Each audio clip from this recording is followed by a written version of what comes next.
This is a very brief presentation as to why you are not a person.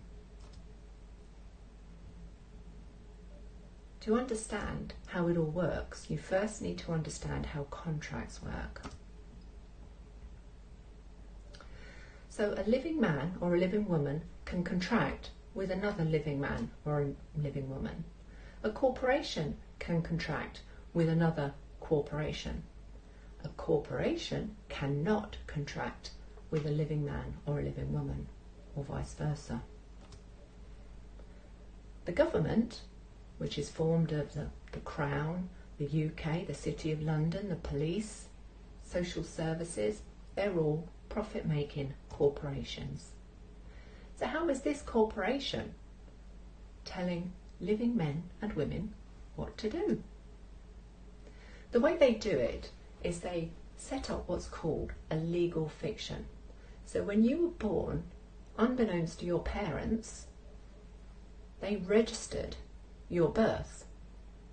So Joanne of the family blogs, who is the living woman or living baby at that time, became Miss Joanne Bloggs, surname in capitals, a corporation. That is a person.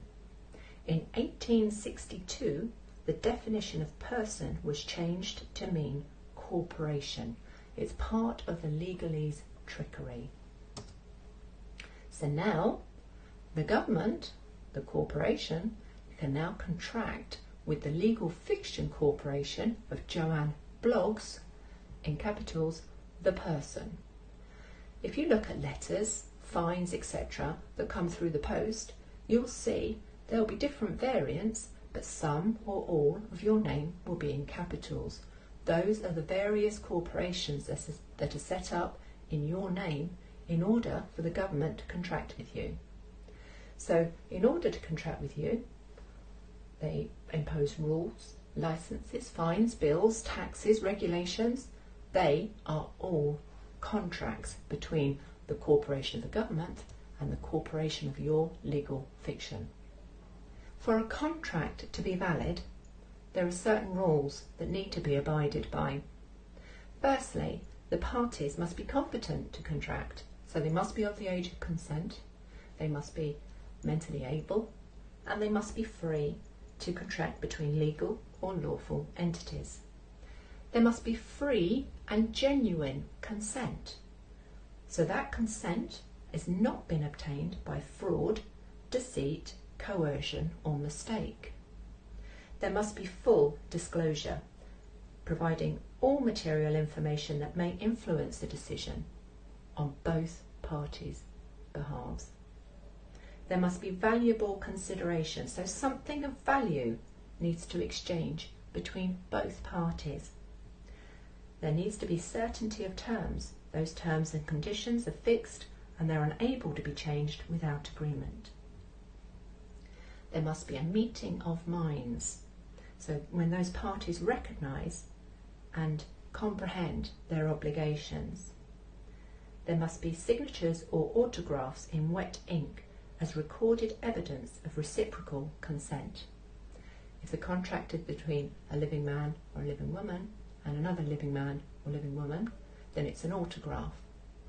If a person is signing on behalf of their legal fiction, it's a signature. And there must be privity of contract, so that contract cannot be sold on to a third party. So there you have it. You, as the living soul, are not your legal fiction. You are not a person. However, you act on behalf of your legal fiction. So you choose what contracts you want to enter into. In common law, the laws are simple. You cause no harm, loss or injury to another living soul or their property. There's no threat of harm, loss or injury, and you're honourable in all your dealings. So let's look at the definition of crime. It is defined as an act committed in violation of a law. It's unlawful activity, and it's a serious offence.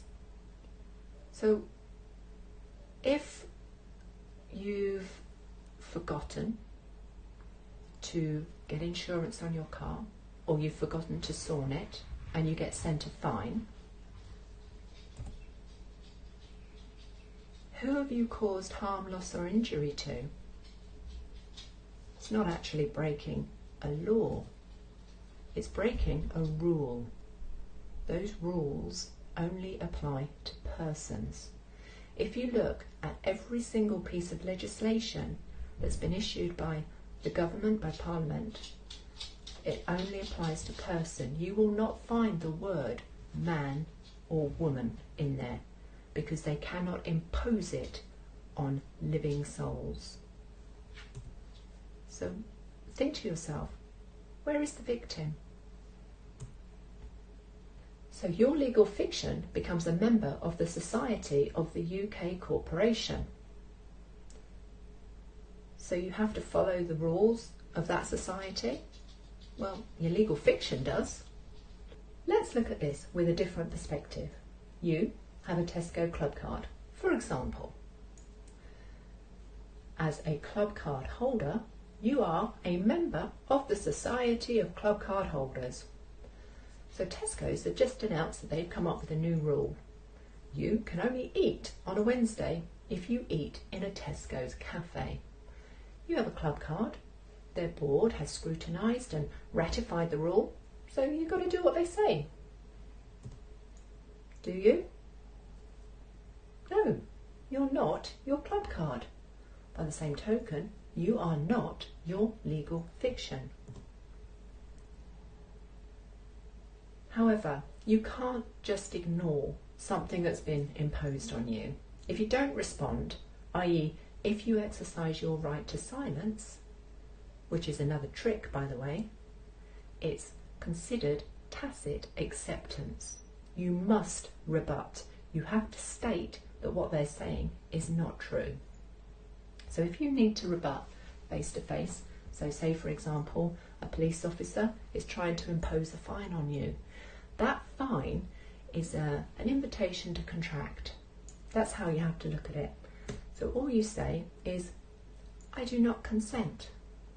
I do not wish to contract with you. I do not answer questions. You need to stick to the script, because legalese has taken so many of the common English words and turned them against us in order to trip and trap us. So for example, the police officer will say to you, do you understand? And that means, do you agree to stand under my authority? You would think to yourself, yeah, I understand what you're saying. And so you say, yes. You've just contracted. You've just done what's called create joinder. You don't want to do that. So stick to the script. I do not consent. I do not wish to contract with you. I do not answer questions. That is your rebuttal, face to face.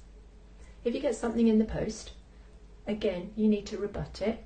Do it in writing, respond within 3 days, and you can rebut with conditional acceptance, which pretty much says, okay, you want to fine me £90 for parking in the wrong place.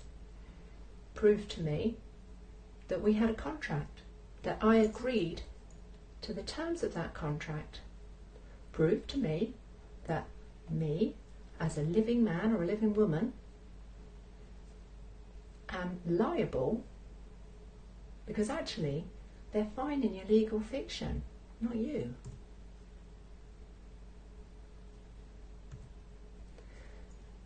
So don't let the corporations grey the simple understanding of the law. Everything other than common law is contract.